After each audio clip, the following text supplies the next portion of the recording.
having reviews from all, so we understand the... Yeah. Yeah? Okay. Yeah. Go on. Yeah, all I ask is that, I mean, Margaret and I haven't spoken in advance, neither have I with the council, because there's no set agenda. If we can just be respectful of everyone, can I just ask for that? Because ultimately this is about safety. So if we can just all respect what everyone else says, whether, you know, so that's if we just make a note of what you just said here, your main point, safety, that's all, we just want to make a note of that. No, that's fine. Like I say, we can just be respectful of what people have to say as well. We've only got an hour here, so let's just ensure we get everything we can. So like I say, just be respectful of everyone else's views, and I'm sure we will do that. Do you want to have a 10 minutes talking first? Before we start, I have sent about 5 emails to the council and never had a reply. So can we have a guarantee that you will reply to our online inquiries? Absolutely. I mean, I'm happy to get your details and make sure that you obviously had a response. I'll tell obviously you, you should have had a response. Can I just tell you, one of the real difficulties with the council, we've only got one of the councillors here. Hi, Margaret. Oh, hi, sorry, I didn't see you. Sorry. So we've got 2 of them here. One of the real, so you both know, your 2 councillors. One of the real difficulties, and my frustration I share with you, is the only way you can now get in touch is online. And you can see why they've done that, because it saves money and they've had lots of cutbacks, but they've got to have a more efficient system than they've got at the moment. And I get this is not your problem, this is a council-wide problem. I get endless complaints about people who try and communicate in the new way online, and those of you that can't do it, you've got to go down to the learning centre, they'll help you do it. But it's something that I've got to do. So, I take that point. I hope 2 of my staff, 3 of my staff are here now. So, well, that's good. Is one of them Rosa by any chance? Rosa, one of your staff? No. Yeah, Rosa's gone. Okay, because I've been writing for over 6 months here. Yeah. And all I keep getting from Rosa, we'll get back to you. I've read complaint after complaint to yourself, Margaret. Yeah. Nothing's coming back. We had the letter from the House of Commons, you saying about the fire brigade. I've got the proof on email that there is no fire brigade issues, and the council will write that back to me as well. So someone's lying. Either you MPs are lying, or you councillors are lying. What do you mean you've got the proof? I've got the proof in black and white on an email from the council. Now, you stated that the fire brigade are involved. This was part of the consultation. Yeah. Correct? Yeah. Right. But it's not. The council the fire brigade have nothing to do with it. There's been no issues with fire brigade. Well, there hasn't, because I've had it back from the council in black and white in an email saying there's been no. Email. I've got the email. There we go. Okay, so I'm just going to calm this down a little bit. Sorry, my name's I'm just Marie. trying to point out someone's lying. So someone's lying. Okay, We're trying to find out who's lying.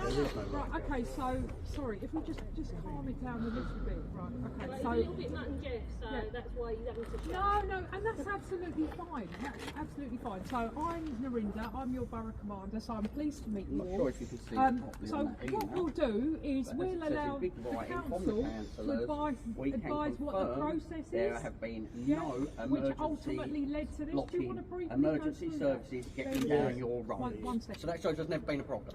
Right. And that's in black and white from the council. I must admit we've never had any. No, that's all right. No, we haven't. Daniel, do you want to explain what the process was which led to this, so then everyone understands? So part of what we do as part of the consultation process. Part of what we do as part of the consultation process before the CPZ is implemented is we engage with a number of stakeholders, both internally, externally, outside of the kind of residents and local business and stuff like that. Part of that is LFB, and so we are one of the stakeholders. Yeah. Part of that, and part of the feedback that we had with LFB was there's some areas within this particular area that were posing some issues in terms of access. So that was part of our processes and one of the rationales around why we felt it was needed in terms of a scheme. But yeah, it's, as Narinda mentioned, that was kind of part of the consideration. And just to address your point, LFB were very much part of that consultation as well as local residents. Yeah, but what I'm saying is you wrote back to us, the council, right, so in one aspect you put a consultation out to us saying it's an emergency issue with emergency vehicles getting down our roads. Yeah. Right, that is part of the consultation. The other email says from yourself at the council, there ain't never been no emergency vehicles getting down. Hang on a minute, there's a difference. What the email says, and we need to bottom it out because it was the basic justification for this. I mean, let's go back a moment. The CPZ is being introduced right across the borough. So every area is going to have a CPZ. There's not going to be anywhere that hasn't got a CPZ. So I think we need to start from the beginning. We need to have the consultation carried out correctly. Honestly, I will let you. You're having your say, but so there is, it's going to happen, and it's happening really because of the ULEZ zone. If you don't put in a CPZ around Barking and Dagenham, you will find that now with the introduction of ULEZ, people will come and park here and go from here into the centre of London. So that's the justification. Across the, Why don't they do it? hang on a minute, that is not up, can I just say, that is not up for grabs. Okay, so let's go back to the original convos before the consultation. What happened to the free vehicle we was meant to get?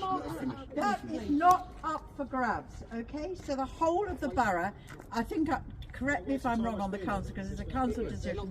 The whole of the borough, no, you're not letting me talk. Just please.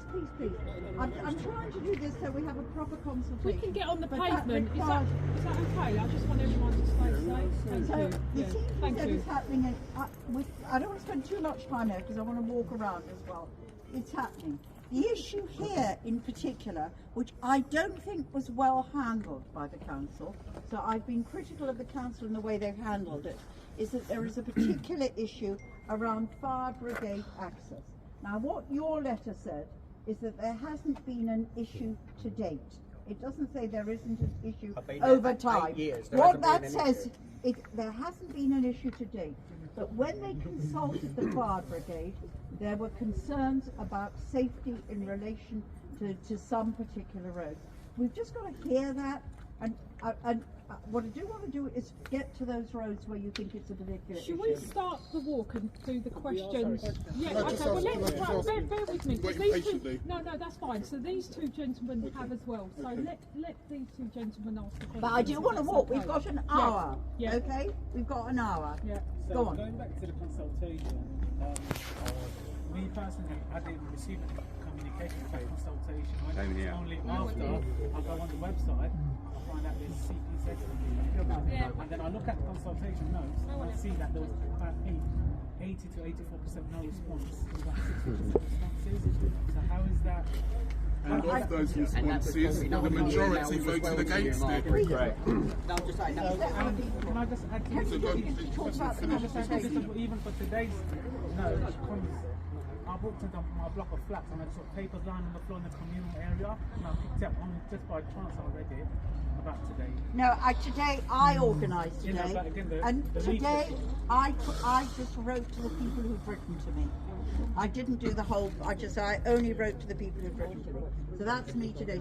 We'll come back to you on consultation. Can I just say one more thing? I understand that the CPZ is emission based, but if you've got a diesel vehicle, you have to pay a flat £75 surcharge. What is the reasoning behind it? Because my neighbour's got petrol. His car emits more emissions than my car, but then I'm being penalised for £75. Well, no, because this is a longer story. Diesel. We were all encouraged. We were all encouraged to buy diesel, whatever it was, 10 years ago. It was ridiculous. And then they changed their mind. So we've just got, again, that's nothing we can do anything about. Councils doing that though. Oh, they are. All the no, they are. They are. They're all doing it. They are all doing it. They are doing it. So, as far as the CPZ is concerned, I'm not against CPZ in principle. However, the policy with regards to not allowing households to remove a bay so that they can get a drop curb. At an additional expense, excuse me, let me just finish. The fact that that's not allowed is intrinsic. That's completely unfair. I'm based in Alton Crescent. I've got neighbours on my right, my left, opposite. He's my opposite neighbour. They've all got drop curbs, existing drop curbs. I've got other houses further down towards the left. They've got 4 cars. They've got 4 cars for that household. Now, I am actually competing against all my neighbours to be able to park on my road. And everyone is aware that Barking and Dagenham, particularly Upney, has very high levels of burglaries and car theft. So the fact that we are asking to be able to park on our road, not necessarily in front of our house, but just on our road, it's not an unfair request. Okay, Daniel, coming on, one, the consultation, and B, the drop curb issue. Yeah, so the drop curb issue, we appreciate that's caused some issues for residents over kind of the last kind of couple of years really throughout the CPZ install. The reason that's designed like that, we worked with our colleagues within highways to ensure that whatever design we have for kind of parking bay placement and stuff like that on the highway isn't then eaten up by the fact that those drop curbs going everywhere, because ultimately when people obtain a permit, they've then got very limited spaces to park. I know that's been some of the issues that have been raised today from residents not having enough places to park on the street. But let me add to that, there are households who have driveways, but they take up bays and leave their driveways vacant. And that, again, for the fire brigade, I would imagine you would want fewer vehicles on the road. But we can't force them to do that. But obviously we would encourage I appreciate that. But what I'm saying is, if you were to allow households to drop their curb, those cars can go onto their driveway. Therefore, those bigger households aren't actually occupying those spaces. They can use their own driveway. I'm going to make a suggestion, right? Because Margaret's only here for an hour. I'm going to suggest that Daniel and I can stay behind a little bit, but let's use this time